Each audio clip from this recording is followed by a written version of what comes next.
को इंटरेस्ट देना होता है, तो हम आपसे 12% के हिसाब से उसमें इंटरेस्ट ज़रूरी है। तो बेसिकली ये दो स्कीम्स हैं, प्रधानमंत्री विकसित भारत रोजगार योजना। इसमें दो पार्ट्स हैं, पार्ट ए और part B. Part A employees के लिए है, पार्ट बी एम्प्लॉयर्स के लिए। और सेकंड स्कीम हमारी एम्प्लॉयज़ एनरोलमेंट कैंपेन है। तो हम ये सब कैंप्स कर रहे हैं कि आप लोग बढ़ चढ़कर इसमें हिस्सा लें, अपनी रजिस्ट्रेशन वगैरह करवाएं।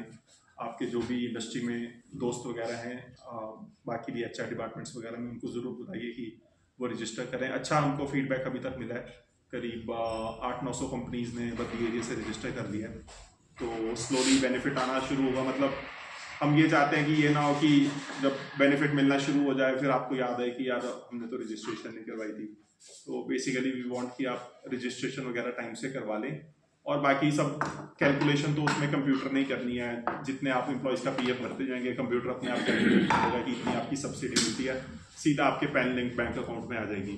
तो ना आपको ऑफिस कोई चक्कर लगाने की ज़रूरत है, ना कोई फॉर्म भरने की ज़रूरत है कि जी मैं ऑफिस में बात करके आऊँगा, किसी से मिल के आऊँगा, फिर मेरी सब्सिडी रोक लेंगे, कुछ ऐसा करेंगे। ऐसा कुछ नहीं है। सिंपल सा आपको रजिस्टर करना है, उसमें 2-3 एंट्रियाँ डालनी है, अपना पैन, बैंक अकाउंट और कंपनी का नाम वगैरह। उसके बाद सब कुछ सिस्टम ने अपने आप कर लेना। आप बंदे हायर करते जाएंगे, उनके 2-2 हज़ार 3-3 हज़ार रुपये पर एम्प्लॉय आपके खातों में आते जाएंगे। और इनफैक्ट आप एक तरह से देखें, मान लीजिए किसी की सैलरी 12,000 रुपये है, तो आप उसके 12% 1440 रुपये बनते हैं।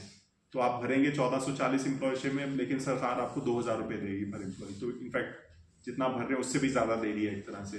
जिसकी सैलरी 20,000 रुपये, आप 2400 भरेंगे, गवर्नमेंट आपको 3,000 देगी। तो गवर्नमेंट ने स्लैब सिस्टम रखा है, बड़ा सिंपल सा, 1,000, 2,000, 3,000 का, इस तरह से, ताकि ज़्यादा कन्फ्यूजन ना हो कंपनी में। और ABRY में बहुत से इश्यूज आए थे, आपने इंडस्ट्री में सुना होगा। हमने जो हमारा सॉफ्टवेयर था उसमें कुछ खामियां रह गई थी। बाद में हमने कंपनियों के अगेंस्ट रिकवरीज की हैं, इंक्वायरीज को ली हैं, इंस्पेक्शंस की हैं। उससे कंपनीज को एक बार बेनिफिट चला गया, बाद में हमने रिकवरी निकाल दी। तो बहुत ही कंपनीज में डिसकंटेंटमेंट भी, बहुत रोष था कि हमारी क्यों रिकवरी की जा रही है EPFO के सिस्टम की गलती के कारण। इस बार ऐसा कुछ नहीं होगा, क्योंकि सब्सिडी बिल्कुल एक प्रॉपर सॉफ्टवेयर के थ्रू, प्रॉपर कैलकुलेशन के थ्रू आपके पैन लिंक बैंक अकाउंट्स में जाएगी। और इसमें कोई रिकवरी वगैरह का भी ऐसे प्रोविजन नहीं रखा गया।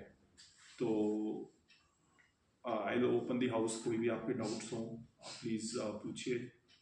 और मेरी वही रिक्वेस्ट है कि आप इस इंफॉर्मेशन को शेयर कीजिए और खुद भी जिस भी कंपनी से रजिस्टर ज़रूर कराइए। बेनिफिट आना ना बात की बात है, लेकिन आप रजिस्ट्रेशन करवाइए। सो जो विकसित भारत योजना है उसमें पार्ट ए सिर्फ न्यू एम्प्लॉयज़ के लिए है, जो पहली बारी EPFO फोल्ड में आ रहे हैं। तो आपने देखा होगा, जब आप नया UN बनाने जाते हैं तो जब आप आधार डालते हैं, वो सिस्टम ही आपको बता देता है ये नया बंदा पुराना बंदा है। तो जो भी फ्रेश एम्प्लॉय होगा वो सिर्फ पार्ट ए में सिर्फ फ्रेश एम्प्लॉयज़ के लिए। लेकिन जो पार्ट बी, आप फ्रेश भी ले सकते हैं, रीजॉइनिंग भी ले सकते हैं। बंदा दूसरी तीसरी वाली जॉब कर रहा है, उसके अगेंस्ट भी आपको बेनिफिट मिलेगा।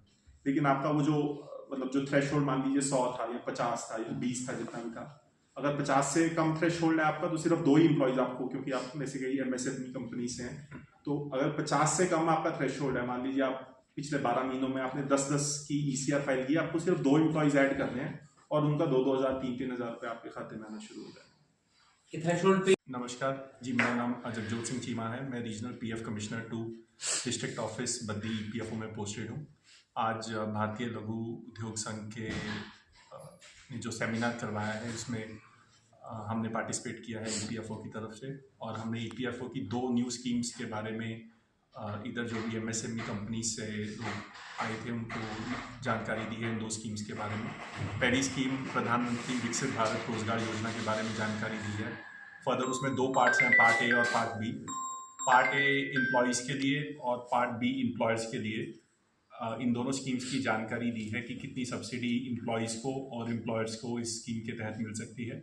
इसके अलावा EPFO की जो नई एमनेस्टी स्कीम आई है जिसका नाम है एम्प्लॉयज़ एनरोलमेंट कैंपेन EEC, उसके क्या बेनिफिट्स हैं, कैसे उसमें रजिस्टर करवा के उसका बेनिफिट लिया जा सकता है, उसके बारे में जानकारी दी है। और हमारी सभी MSME कंपनीज़ और बाकी कंपनियों से भी ये गुजारिश है कि वो बढ़ चढ़कर इन दोनों स्कीम्स में रजिस्टर करवाएं और हिस्सा लें और दोनों स्कीम्स को सक्सेसफुल बनाएं। मैं अशोक राणा, अध्यक्ष लघु दफ्तर हिमाचल। आज हमारे ऑफिस में पीएफ डिपार्टमेंट के assistant commissioner regional commissioner Cheema ji आज यहाँ पर अपनी गवर्नमेंट की जो स्कीम है उसके बारे में इन्होंने बड़े विस्तृत से जानकारी दी, ताकि हमारे जो उन स्कीमों का लाभ लेके जो हमारे उद्योग हैं और साथ में जो हमारे एम्प्लॉई हैं उसका बेनिफिट ले सकें।